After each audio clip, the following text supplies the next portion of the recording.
সবে ভোরের আলো ফুটেছে। সূর্যটা যেন লাজুক শিশুর মতো আকাশের কোণে হামাগুড়ি দিচ্ছে।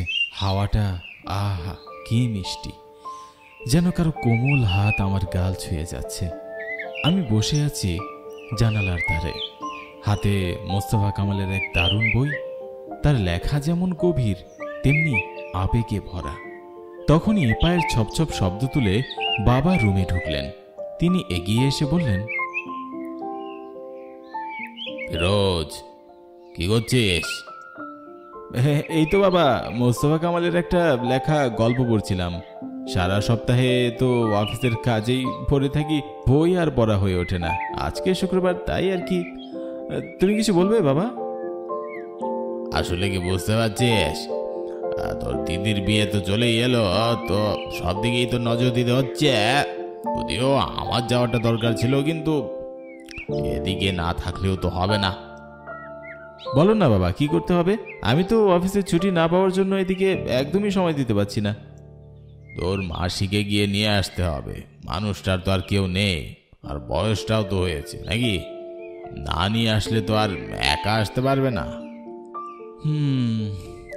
তুমি চিন্তা করো না, আমি গিয়ে মাসিকে নিয়ে আসবো। আর মাসি ছাড়া আমাদের কোনো অনুষ্ঠান হয় নাকি? হ্যাঁ, আর মাসি থাকলে মাও খুশি হবে। আমি বরং খেয়ে বেরিয়ে পড়ছি তাহলে। হ্যাঁ, রাতের আগেই বাড়িতে চলে আসবো। অনেক দিন তো যাস না ওখানে। হ্যাঁ, রাস্তা আবার ঠিক মতো চিনতে পারবি তো? ও ঠিক চলে যাব, তুমি একদম চিন্তা করো না বাবা। এরপর আমি খাওয়া দাওয়া শেষ করে গাজীপুর স্টেশন থেকে বলিয়াপুর স্টেশনের টিকিট কেটে নেই। পরিকল্পনা ছিল দুপুরের মধ্যে বলিয়াপুর থেকে মাসিকে নিয়ে গাজীপুরের দিকে রওনা দিব। যিনি টিকিট কাটছে ওনাকে জিজ্ঞাসা করলাম, দাদা, বলিয়াপুরে সন্ধ্যার দিকে কোনো ট্রেন পাওয়া যায়? কিছু বলতে পারেন? মাঝে মাঝে যে বৃষ্টি হচ্ছে তাতে লাইনে পুরো জল ভরে যাচ্ছে।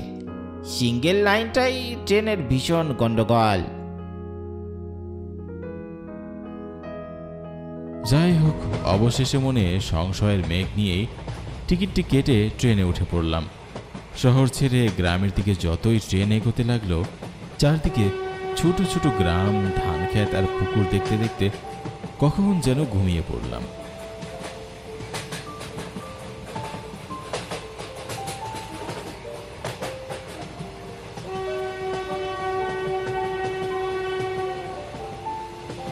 ঘুম ভাঙল বাইরের বৃষ্টি আর বজ্রপাতের শব্দে।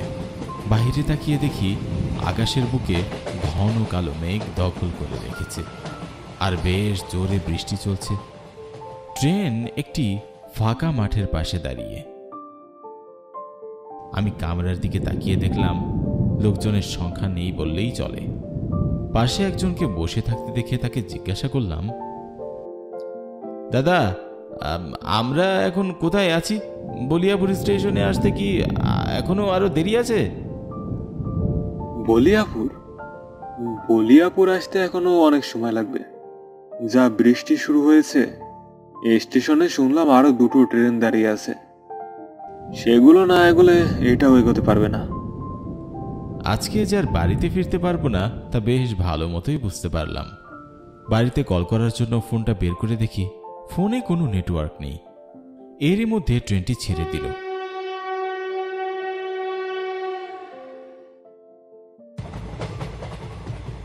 প্রায় 1 ঘন্টা পরে অবশেষে ট্রেনটি বলিয়াপুর স্টেশনে এসে থামল। আকাশ তখনও মেঘলা, সাথে হালকা বৃষ্টি ঝিরিঝিরি করে পড়ছে। স্টেশনের বাইরে এসে দেখি রিকশার স্ট্যান্ড একদমই ফাঁকা, একটা লোকও কোথাও নেই। ঘড়িতে তাকিয়ে দেখলাম রাত 9টা বাজে। এ তো মহাবিপদে পড়লাম। এমনিতে বৃষ্টির রাত, তার মধ্যে আবার 9টা বেজে গেছে। এদিকে কোথাও তো কাউকে দেখতে পাচ্ছি না। এখন মাসির বাড়িতে যাব কি করে? কাউকে খুঁজছেন নাকি মশাই? এই নিস্তব্ধ রাতে কানের পাশে একরকম ঠান্ডা আওয়াজ শোনাতে বুকটা কেমন ধরাস করে উঠল। পিছনে তাকিয়ে দেখি একটা রোগা লিকলিকে লোক আমার দিকে একটা অদ্ভুত দৃষ্টিতে তাকিয়ে আছে। জীবন্ত মানুষ যে এরকম হতে পারে তা নিজের চোখে না দেখলে বিশ্বাস হয় না। মনে হচ্ছে শরীরে রক্ত বলতে কিচ্ছু নেই। আসলে আমি বলিয়াপুরে রহিমপুর যাব। লোকটি এক রহস্যজনক হাসি দিয়ে বলল, এত রাতে তো কিছু পাবেন না, সব যে যার বাড়িতে চলে গেছে। তো তবে কি আর কোনো উপায় নেই? হুম, উপায় একটা আছে। রাতের শেষ নৌকাটা ওই দিক দিয়ে যায়। তবে তবে তবে কি? তবে রাতের শেষ নৌকাতে যেতে ভয় পাবেন না তো? ধুর, ভয় পাওয়ার কি আছে? কেন, শেষ নৌকাতে কি ভূত আছে? সে কি আছে সেটা তো জানা নেই। যাকগে, আসুন ওই শ্মশানের পাশ দিয়ে ঘাটের দিকে যাওয়া যাক। শ্মশানের পাশ দিয়ে কথাটা কানে শুনে মনের ভিতরে কেমন একটা করলেও মনের সংশয় দূর করে লোকটির পিছনে আমি চলতে লাগলাম। লোকটি আগে আগে আর আমি তার পিছনে পিছনে হাঁটতে লাগলাম। জঙ্গলের পথ দিয়ে যখন হাঁটছিলাম তখন হঠাৎ একটা কালো বিড়াল জঙ্গল থেকে বেরিয়ে রাস্তার মাঝখানে এসে দাঁড়িয়ে। বিড়ালটি সামনে থাকায় লোকটির দিকে তাকিয়ে একটা ডাক দিয়ে সেখান থেকে চলে গেল। চারদিকে তাকিয়ে দেখি এদিকে ওদিকে পড়ে আছে আধা পচা লাশ। কিছু নিশাচর প্রাণী তাতে ছিঁড়ে ছিঁড়ে খাচ্ছে। এটা দেখে আমার শরীরটাও শিউরে উঠল। আমি তাড়াতাড়ি পা চালালাম আর কিছুটা চলতেই নদীর ঘাটে উপস্থিত হলাম।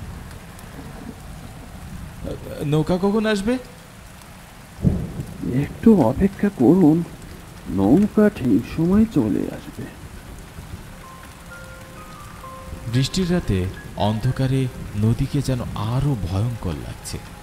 জল যেন কালো অন্ধকারে ঢাকা। কেউ তাতে পড়লে যেন মৃত্যুপুরীর গহ্বরে ঢেকে যাবে। বেশ কিছুক্ষণ পরে দেখলাম একটা নৌকা যেন এদিকেই এগিয়ে আসছে। নৌকাটি আমাদের কাছে এসে দাঁড়ালো।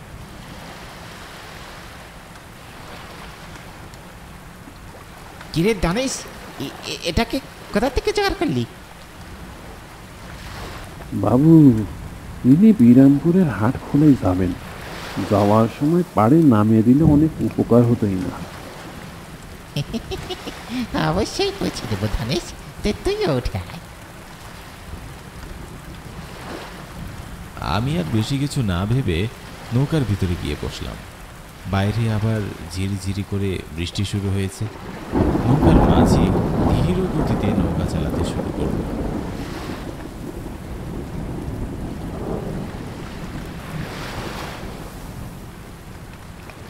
নৌকার সামনের ভিতরে বসিয়ে দেখি পাশাপাশি শোয়ানো কাপড়ে মোড়ানো দুইটা কি যেন জিনিস আছে। কি এগুলো? কি ও কিছু না, ওদের ঘুমাতে দিন।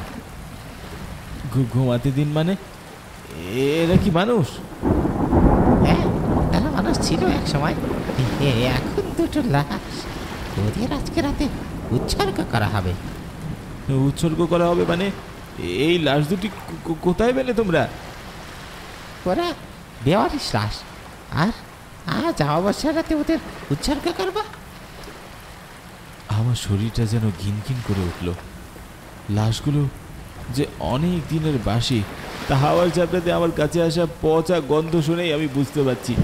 নৌকা আর কিছু এগোতেই প্রবল জোরে বৃষ্টি শুরু হলো, আর সাথে নদীর উত্তর ঢেউ।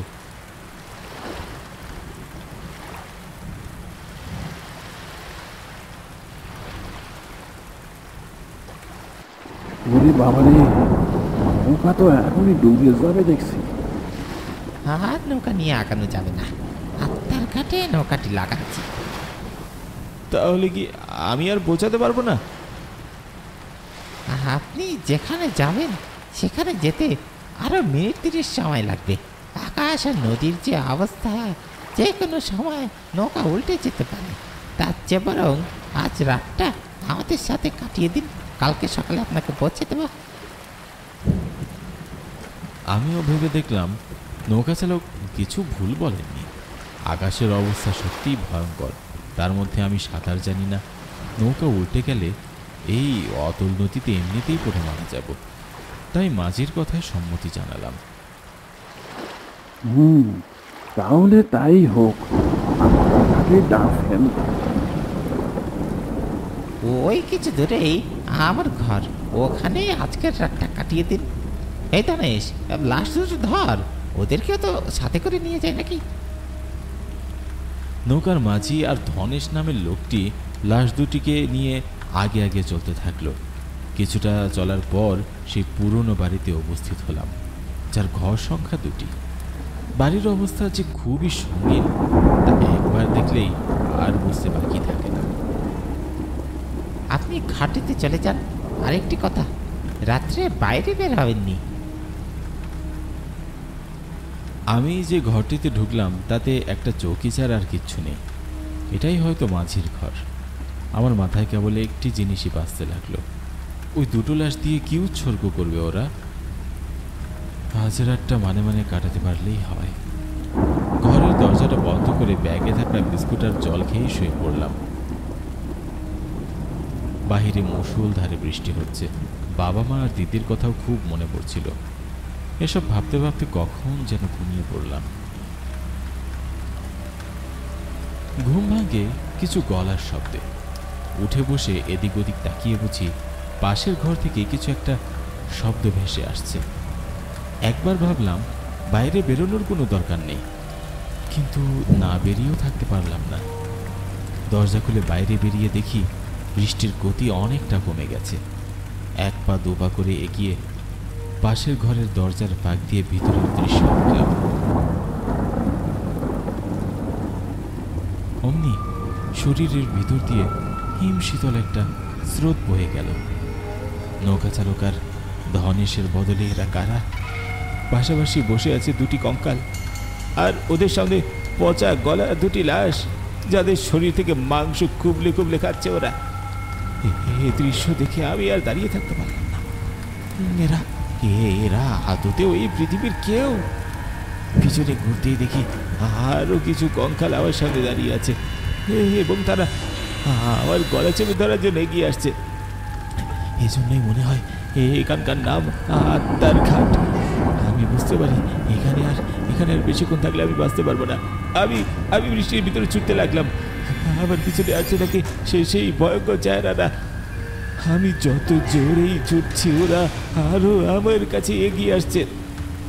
একটা সময় পর আমি বুঝতে পারি আমি আর ছুটতে পারছি না। ওরা আমাকে চারপাশ থেকে ঘিরে ধরে আমার কাছে এগিয়ে আসতে থাকে। তারপর সব অন্ধকার হয়ে যায়।